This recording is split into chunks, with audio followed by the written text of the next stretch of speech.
श्री गणेशाय नमः। श्री गुरुवे नमः। प्रिय छात्रों, आज का पाठ प्रौढ़ मनोरमा से है। आप लोग जानते हैं कि शास्त्रीय प्रतिष्ठा प्रथम खंड में मूल मनोरमा अभिभावांत और शास्त्रीय प्रतिष्ठा द्वितीय खंड में सशब्द रत्न प्रौढ़ मनोरमा अजंत प्रकरणांत पाठ्य निर्धारित है। दोनों खंडों के छात्रों के उपकारार्थ यह कक्षा आयोजित है। आज का पाठ्य मिदचोन्त्यात् परः सूत्र है, तो पाठ प्रारंभ करते हैं।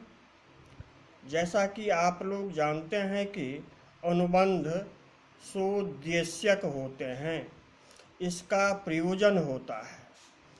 इसलिए आचार्य पाणिनि जिस वर्ण की इत संज्ञा और लोप करते हैं उसमें इत जोड़कर उनका नामकरण भी कर देते हैं। जैसे टकारस्य इत टित, ककारस्य इत कित, इसी प्रकार मकारस्य इत मित कहे जाते हैं। इसी तात्पर्य से बहुव्रीहि समास कर मिदचोन्त्यात् परः में अर्थ संगति करते हैं। मकारः इत यस्य सह मित, अर्थात मकार इत हैं जिनके वे मित कहलाते हैं। ये मित कहीं आगम रूप में, कहीं प्रत्यय रूप में मित उद्देश्य से विधान किए जाते हैं। जैसे नुम, मुम, अम, आम, इम आगम के रूप में और अश्नम इत्यादि प्रत्यय के रूप में अष्टाध्यायी में यत्र तत्र उपलब्ध हैं। आप लोगों के स्मरणार्थ क्रम से कुछ सूत्र कहते हैं। इकोच विभक्तौ इत्यादि से नुम, अरुण द्विष दजन्तस्य मुम इत्यादि से मुम, सृजि दृशोर झल्य मकिति इत्यादि से अम, इजादेश्च गुरुमतो नृच्छः इत्यादि से आम, तृणः इम इत्यादि से इम। इन सूत्रों से मित आगम के रूप में होते हैं और रुधादिभ्यः स्नम इत्यादि से स्नम प्रत्यय के रूप में मित होते हैं। ये मित प्रकृति से कहाँ और किस प्रकार से जुटे, ये यक्ष प्रश्न है। क्योंकि प्रत्यय परश्च प्रकृति से पर में प्रत्यय को जुटने के लिए कहता है और आगम को अलोन्त्यस्य सूत्र प्रकृति के अंत्य अल से जुटने को कहता है। इस अनियम की स्थिति में मित के अनुरोध पर परिभाषा सूत्र मिदचोन्त्यात् परः प्रकट होता है। यह सूत्र प्रत्यय परश्च का अपवाद है। अब इस सूत्र का अर्थ किस प्रकार किया जाए जिससे कहीं लक्ष्य में असंगति न हो, यही प्रौढ़ मनोरमा और शब्द रत्न में विचार किया गया है। प्रिय छात्रों, सर्वप्रथम वैयाकरण सिद्धांत कौमुदी में दीक्षित कृत सूत्रार्थ को समझकर पश्चात प्रौढ़ मनोरमा और लघु शब्द रत्न को समझेंगे। जैसा कि आप लोग जानते हैं, वैयाकरण सिद्धांत कौमुदी की व्याख्या प्रौढ़ मनोरमा और प्रौढ़ मनोरमा की व्याख्या लघु शब्द रत्न है। इन दोनों व्याख्याओं में संकेत से कथ्य कहे जाते हैं, अतएव मूलक ग्रंथ का स्मरण आवश्यक है। मिदचोन्त्यात् परः अचः इति षष्ठ्यन्तम्, अचांग मध्ये योऽन्त्यस्तस्मात् परस्तस्यैवान्तावयवो मित् स्यात् इति सूत्रवृत्तिः। वृत्तिः व्याख्यानम अपेक्षते, तो व्याख्यान इस तरह है।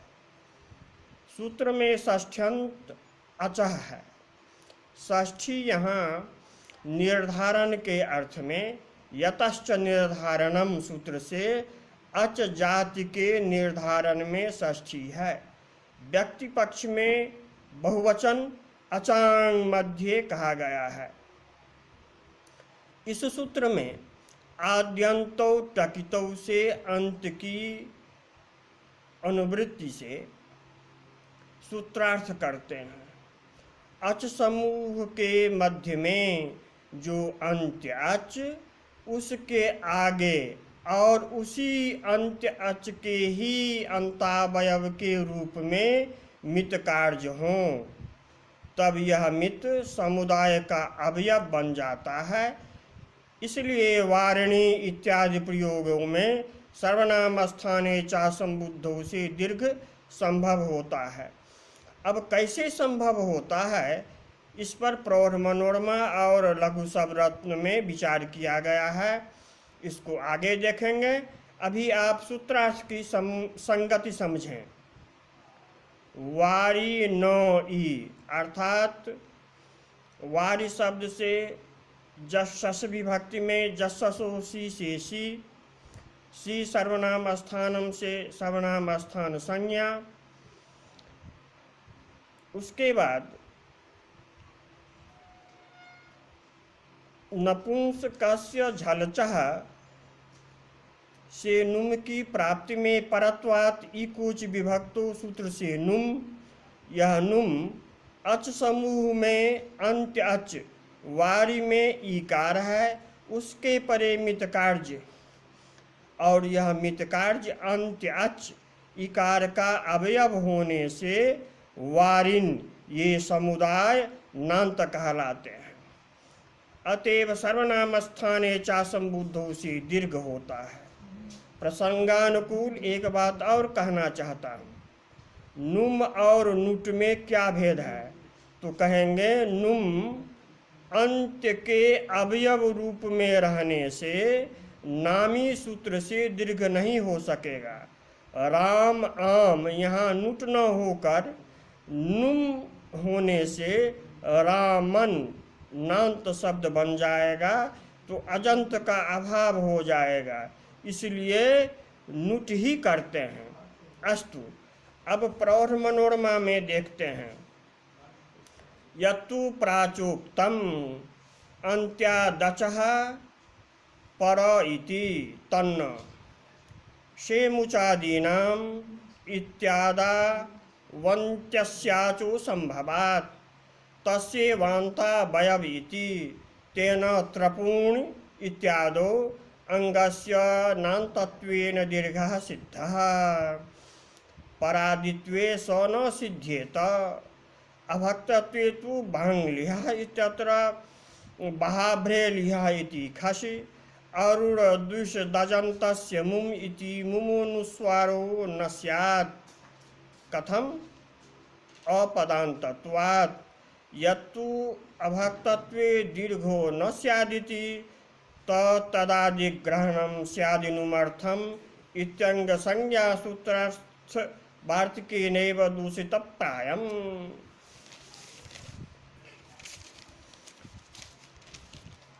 अब इन प्रौढ़ मनोरमा की पंक्तियों को समझते हैं। आचार्य दीक्षित प्राचा से आचार्य रामचंद्राचार्य प्रक्रिया कौमुदीकार कृत वृत्ति को उद्धृत करते हैं। प्रक्रिया कौमुदीकार सूत्र का पदच्छेद कर उसका अन्वय कर मात्र अपनी तरफ से स्यात् क्रियापद जोड़कर सूत्रार्थ करते हैं। यथा मित अचः अंत्यात् परः अंत्यादचः परो मित स्यात्, मात्र इतना अर्थ करते हैं। इसका अर्थ होता है अंत्य जो अच उससे परे मित कार्य होता है। तब तो शेमुचादीनाम इदतोनुम धातोः इत्यादि सूत्रों से विधीयमान नुम अंत्य अच कभी को अंत्य अच कभी नहीं मिलेगा। मुच मुचरी मोचने टुनदि समृद्धो नद इत्यादि स्थलों में अंत्य हल है। इसीलिए दीक्षित अंत्यस्याचो संभवात, अंत्यस्य अचः असंभवात कहते हैं। इन दोनों उदाहरणों से कहना चाहते हैं कि मुच और नदी, इदित नदी, एक में से मुचादि नाम और एक में इदितो नुम धातु से नुम की प्राप्ति, अंत्य को यदि अच मान कर करेंगे तो ये तो हलंत हैं, यहाँ नुम की प्राप्ति ही नहीं होगी। और फिर दीक्षित अपने द्वारा वैयाकरण सिद्धांत कौमुदी में किए गए सूत्रार्थ को पुष्ट करते हैं। तेन त्रपूण इत्यादो अंगस्य नान्तत्वेन दीर्घः सिद्धः।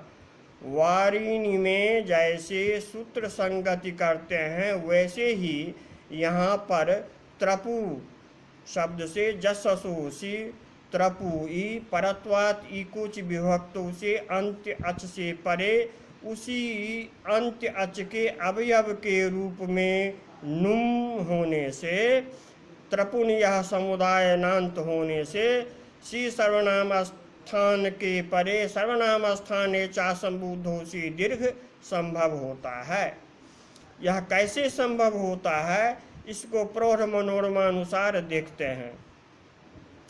परादित्वे स न सिद्ध्येत अभक्तत्वे तु भांग लिहा इत्यत्र भाब्रे लिहा इति खासी आरूढ़ द्विषद इति मुमुनुस्वारो न स्यात् अपदान्तत्वात्। श्रीमद् भट्टोजी दीक्षित परादित्वे स न सिद्ध्येत इत्यादि क्रम से कहते हैं कि यदि पूर्व सूत्र आद्यंतो टकिस्तौ से आदि की भी अनुवृत्ति कर परादित्व अर्थात अच समूह में जो अंत्याच उसको मित हो और वह मित पर के आदि अंग के रूप में रहे, ऐसा अर्थ करते तो वारी शब्द के चतुर्थी एक वचन में वारिणे रूप नहीं बनता, क्योंकि वारिणे पूर्व विप्रतिषेध नियम से इकोच विभक्तु से नुम वारिन ए अब नौ परक आदि यानी बारी के इकार का अंग नुम वाला नकार होने से वारी के अंग के रूप में रहने से घेरंगिति से गुण की प्राप्ति होने लगेगी। और त्रपुन ईसी यहाँ परत्वात नुम त्रपुन ई यह नुम परादित्व यानी पर के आदि अंग के रूप में रहने से समुदाय वारिन नांत नहीं कहलाएगा, तब सर्वनाम स्थाने चा संबुद्धों से दीर्घ संभव नहीं होगा। अतएव आदि की अनुवृत्ति कर परादित्व अर्थ करना उचित नहीं है। अब आगे कहते हैं कि अभक्तत्वे तु इत्यादि क्रम से अभक्त अर्थात अवयव के रूप में अयोग, अविभाजन, किसी से नहीं बांटना, ये अर्थ होता है। यदि आदि को किसी का अवयव नहीं बनाए तो क्या आपत्ति है? तो कहते हैं वहंग लिहा इत्यादि प्रयोगों में आपत्ति होगी। उसी को दर्शाते हैं बहंग लिहा इत्यत्र इत्यादि क्रम से बहम स्कंधम लेधीति, यहाँ कर्म उपपद लिह धातु से खस, सित्वात सार्वधातुक होने से सप, किंतु अदादि गणस्थ लिह होने से सप का लुक, फिर उपपद समास वह लिह। यहाँ और द्विषद से मुम, इस मुम को अंत में विधान कर किसी का अवयव नहीं बनाएंगे तो मांत पद नहीं होने से मोनुस्वार से अनुस्वार नहीं होगा, अतः अभक्त मानना भी उचित नहीं है। आप लोगों के स्मरणार्थ मनोरमा का सारांश इस प्रकार से प्रस्तुत करते हैं। अंत्य अच से आगे होने वाला मित किसका अंगावयव बने, इसके 3 विचार हैं। पूर्वांत का अवयव बनाएं, अथवा परादि का अवयव बनाएं, अथवा किसी का भी अंगावयव नहीं बनाएं, ये 3 विचार हैं। तो परादित्व अवयव बनाएंगे तो वारिणे में गुणापत्ति और वारिणी में दीर्घ नहीं होंगे, ये आप समझ चुके हैं। अभक्त पक्ष में आदि का अवयव नहीं बनाएंगे तो भांग लिहा इत्यादि प्रयोगों में मांत नहीं होने से अनुस्वार नहीं होगा, ये भी आप लोग समझ चुके हैं। तीसरा विचार पूर्वांत्य पक्ष है, जिसका ग्रहण वैयाकरण सिद्धांत कौमुदी में दीक्षित करते हैं और प्रौढ़ मनोरमा में पूर्वांत्य पक्ष को पुष्ट करते हैं। अर्थात अंत्य अच के परे मित होता है और वह मित पूर्व का अंगावयव होता है। इस तरह समुदाय का वह अंग बन जाता है। इस तरह पूर्वांत्य पक्ष भाष्य सम्मत है। अब शब्द रत्नकार श्री हरि दीक्षित जी लघु शब्द रत्न में क्या कहते हैं उसको देखते हैं। शब्द रत्न में मनोरमाकार का आशय स्पष्ट करते हुए कहते हैं कि मित को पूर्वांत्य पक्ष मानना ही सर्वश्रेष्ठ है। सेमुचादीनाम प्रतीक से आदिना झलंत लक्षणों नुम कहते हैं। तात्पर्य है कि मस्जि नसोर झली सूत्र से विधीयमान नुम कहाँ हो। झल अंतः चर्मावयवो यस्य निमित्त समूहस्य तन्निमित्तकः इत्यर्थः झलंतावधिक इति यावत् तेन महजी इत्यादि संग्रह। इसलिए महजेरन्त्यात् पूर्वो नुम वाच्यः संयोगादिलोपार्थः सार्थक होते हैं। तच्छब्देन यस्य विहितः स समुदायः परामृश्यते इति भावः। तात्पर्य है कि नुम जिससे होता है उस समुदाय का अंग बन जाता है वह नुम। यद्यपि तस्य अन्त्याच इति व्याख्यानेपि इत्यादि क्रम से लघु शब्द रत्नकार का कहना है कि अंत्य अच का अवयव नुम होता है। इस व्याख्यान में त्रपूर्णी इसमें दोष नहीं है, क्योंकि भविता इत्यादि लघु पदांगावयवत्वेन तास का अवयव जो इट उसको गुण प्राप्त होने पर दीदी वेवीटाम यह निषेध करता है। तथा लोक में भी अवयव का भी अवयव समुदायावयव कहलाता है। जैसे हाथ का अवयव अंगुली, अंगुली से हाथ का बोध होता है। फिर भी इस तरह का व्याख्यान नहीं किए, क्योंकि पंचारत्नानि इत्यादि में पद संस्कार पक्ष स्वीकार करने पर उत्तर पद नान्त हो जाने से द्विगु समास में इगंतादि परे रहते संख्यावाचक पूर्व पद को प्रकृतिस्वर होता है। इत्यर्थक इगंत काल कपाल भगाल सरावेशु द्विगो। इस सूत्र से पूर्व पद प्रकृतिस्वर नहीं होगा, यह भाष्यादि में स्पष्ट है। फिर लघु शब्द रत्नकार त्रपूर्णी इत्युपलक्षणम ताता पिंडानाम इति नलोपसिद्धे तानि तानि इत्यार्थे शेषछंदसि इति शेरलोपे तदुदाहरणम कहते हैं। उनका कहना है कि त्रपूनि तो यह उपलक्षण है, और भी ऐसे प्रयोग हैं जो तस्य एवांतावयव को मित कार्य करने से सिद्ध होते हैं, इसीलिए इसको उपलक्षण कहते हैं। स्वबोधकत्वे सति स्वेतरबोधकत्वम उपलक्षणम। अस्तु, ताता पिंडानां प्रयोग आदि सिद्ध होते हैं। तानि तानि इस अर्थ में जो ताता है उसमें जससोह सी से सी विहित सी का शेष छंदसी बहुलम से लुक होने पर तान तान बचता है। पुनः नलोपः प्रातिपदिकान्तस्य से नकार का लोप होने पर ताता शेष बचता है।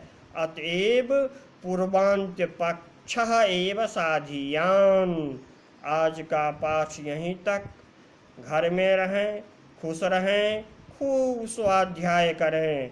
जयतु भारतम, जयतु संस्कृतम।